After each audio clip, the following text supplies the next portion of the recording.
အခုဆို AI ပို့တိုတွေဘယ်လို brand ယူရလဲဆိုတော့ပြမယ်နော်အရင်ဆုံး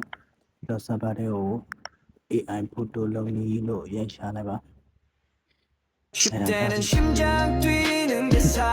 ကိုလိုချင်တဲ့ဗီဒီယိုတွေက brand ကိုလိုက်ရှာလိုက်ကိုဗီဒီယိုလုံးဆိုတော့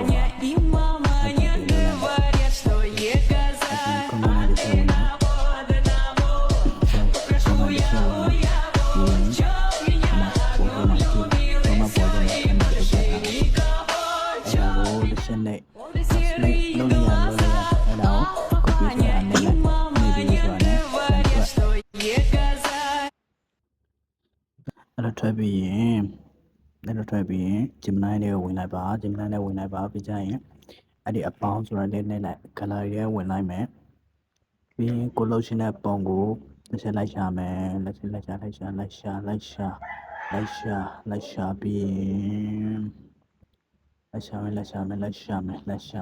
ရှာမယ် okay ကျွန်တော်တော့တွေ့ပြီ okay ပေါ်လေးလောက်လိုက်မယ် okay ဟောရပြီအဲ့ဒါပြီးရင်အမှ copy ယူထားတဲ့စာသားတူပေါ်လာတွေ့တာ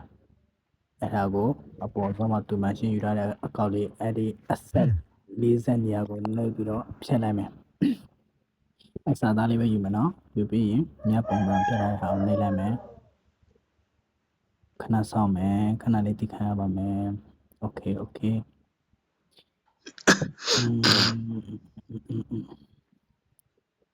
သူပုံလေးဖန်တီးနေပါဗျာခဏလေး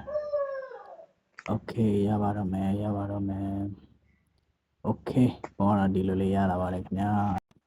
အခုဆို AI ပို့တိုတွေဘယ်လို brand ယူရလဲဆိုတော့ပြမယ်နော်အရင်ဆုံးတော့ server တွေကို AI ပို့တိုလုပ်နည်းလို့ရိုက်ရှာလိုက်ပါကိုလိုချင်တဲ့ဗီဒီယိုတွေက brand ကိုလိုက်ရှာကိုဗီဒီယိုလုံးဆိ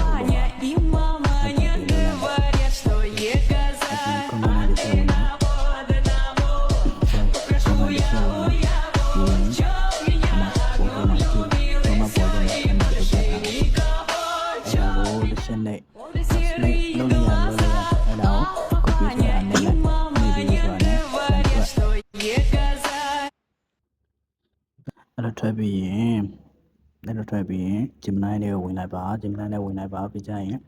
အဲ့ဒီအပေါင်းဆိုတာလေးနဲ့လိုက် color တွေဝင်လိုက်မယ်ပြီးရင်ကိုလို့ရှိတဲ့ပုံကိုတစ်ချက်လိုက်ရှာမယ်လိုက်ရှာပြီးရင်လိုက်ရ